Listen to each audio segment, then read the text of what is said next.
Hey everyone, welcome back. Big news. I've got a new bike for my lock and lean course. Here we go. A Road King Police Edition, which is the bike of choice for challenging yourself at slow speed drills.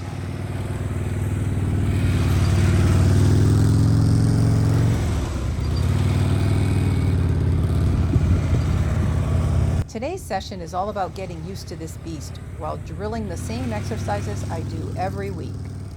Repeating these drills might look boring, but trust me, boring is where the magic happens. Because boring practice builds skills you can count on without thinking. Let's jump in and get started on my new ride. You know that name's gonna stick, Gertrude. No, we're going to change it today. Beatrice.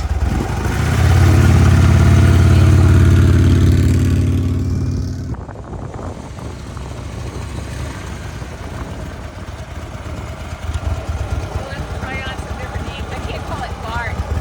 That wouldn't be fair. Large Marge. Bart. No. We'll think of something. First up, smooth starts and stops. This might seem like the simplest skill, but it's foundational. Smooth throttle, controlled clutch, and a touch of rear brake. This is where you train your muscle memory because every stop should be smooth and graceful. Challenge yourself to do it every time. Continue to refine it until you make it even more smooth with no compression in the front of your bike. Lift your left foot as soon as the bike begins to move. Stop with the front tire parallel to each cone. Bring your left foot down gently as the bike comes to a stop. You want to level it up? Work on the timing of the smooth stop. You want the bike standing up straight, so stay in the throttle and manage your clutch and the rear brake until your foot is gently on the ground. Next is the slow ride. This is all about maintaining a slow crawl on your bike, 1 to 2 miles per hour, where your bike feels the most tippy. Keeping power to the rear wheel with the clutch in the friction zone, a steady throttle, and eyes straight ahead is key. Challenge yourself to go even slower, then even slower. You can tell when you're going slow enough because you'll need to use your handlebars to keep the bike going straight. And don't use the rear brake when you practice this, so you can refine your clutch control even more. This skill makes a huge difference in real-world situations, like stop-and-go traffic or tight parking lots. And definitely use your rear brake in real-world situations. This one is called Trust and Believe, and for good reason. When your bike tips, it's instinct to put down a foot. But that's not how you stay in control, and it's dangerous. You could break your leg. Instead, create new neural pathways to tell your brain to trust the friction zone when you feel your bike tipping. Let the clutch out, supply sufficient power to the rear wheel, then come to a smooth stop, staying in control the entire time. It's counterintuitive at first, but the more you practice, the more you believe the clutch is the answer to a tip. Want to level it up? Wait a little longer before letting the clutch out. That will really help you internalize the power of clutch control. Now we've got 90-degree turns, left and right. No leaning here, just a consistent throttle, clutch in the friction zone, and light pressure on the rear brake. Don't press too hard on the brake and definitely don't stab at it. You're maintaining the same slow crawl as exercise 2, 1 to 2 miles an hour. And as tempting as it is to lean or coast through the turn, don't.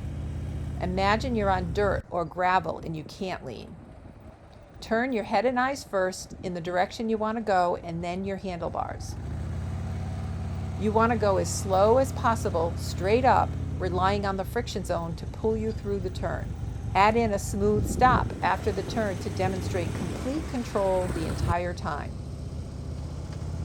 This skill translates directly to city streets, dirt roads, and parking lot maneuvers. You never want to be turning wide into oncoming traffic. When it feels easy, challenge yourself. Start closer to the inside cone or with the handlebars turned. Or do it brakeless to really dial in your clutch control. This drill can be super frustrating. At least it is for me. I'm always knocking the cones over when I try to level up.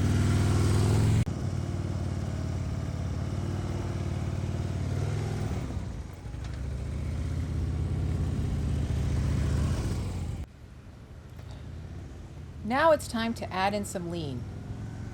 The single serpentine teaches you to trust the feeling of turning your handlebars and leaning while traveling at a little more speed. Most riders only make slight turns, and many don't like the feeling of leaning at all. This drill will have you gaining confidence weaving smoothly through cones. You're combining quick handlebar transitions with leaning your bike. Again, keep your head and eyes straight ahead and allow the bike to rock underneath you as you weave through the cones.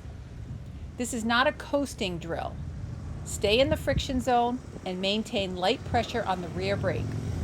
Want to challenge yourself? Don't use the rear brake or tighten the cone spacing from 20 feet to 15 feet to 12 feet. Every adjustment refines your technique and increases your confidence level.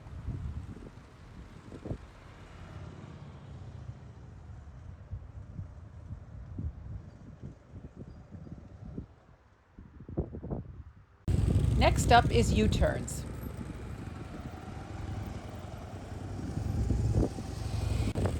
U-turns inside 27 feet.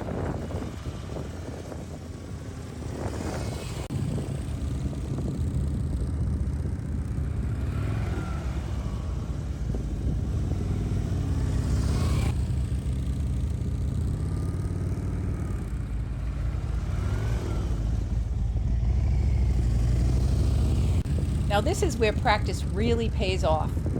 It's a big challenge in a small space, and it's all about maintaining a steady throttle, clutch in the friction zone, light pressure on the rear brake, and head and eyes. Again, in order to maintain 100% control, don't be tempted to coast through the turn by pulling your clutch in. Stay in the friction zone. If U-turns make you nervous, you're not alone. But practice them regularly and they'll become second nature. Pretty soon you'll be looking for opportunities to do U-turns. Practicing U-turns will enhance your riding experience when real-world situations present themselves and you're confident you can make the turn.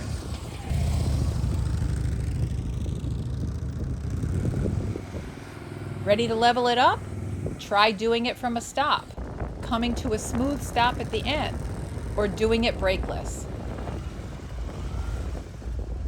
Or really level it up and keep it consistently inside 18 feet.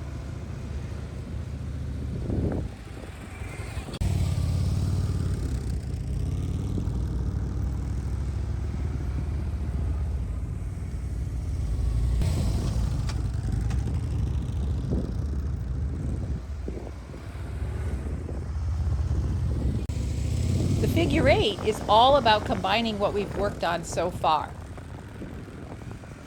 2 U-turns back to back in a tight space. It's a test of our ability to maintain sufficient and consistent power to the rear wheel while introducing 2 handlebar transitions into the mix. Keeping our head and eyes focused on where we're going helps to bring the bike around easily. The handlebars follow. Use light pressure on the rear brake to add correction and control your speed. Challenge yourself to keep the throttle smooth and steady throughout the exercise. When that feels good, tighten the space or do it brakeless. You'll be amazed at how your confidence grows. Here's where we combine everything.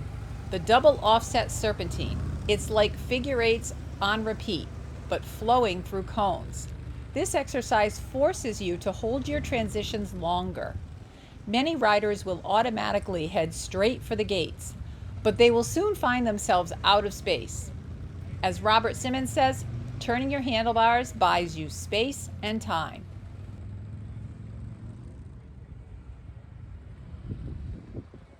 This exercise demands holding turns longer and quicker transitions.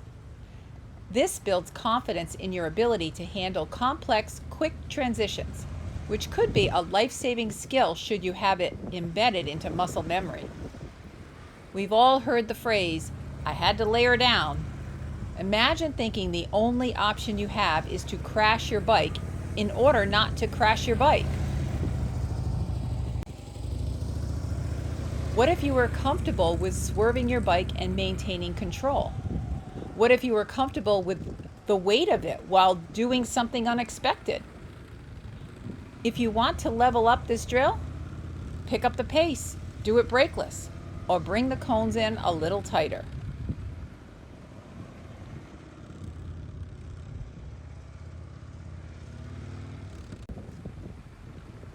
And finally, the Snowman. Consecutive circles starting big at 27 feet and shrinking down to 18 feet. Each lap pushes you to refine your clutch, throttle, and control.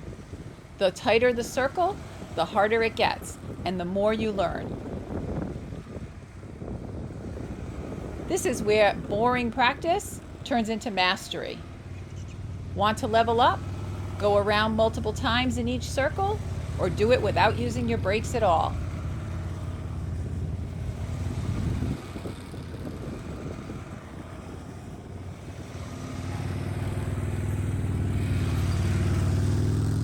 Getting used to a new bike takes practice, and these exercises are the perfect way to build trust, control, and confidence. Practice might feel repetitive, but that's the point. Boring drills become second nature. The challenge? Always look for ways to level up. Tighter turns, slower or faster speeds, or going brakeless. That's how you master your bike and ride with control. I'm taking the lock and lean course to keep pushing myself, and I can't wait to bring you along for that journey. If you found this helpful, hit that like button and let me know in the comments, what's your favorite way to challenge yourself on two wheels? See you next time.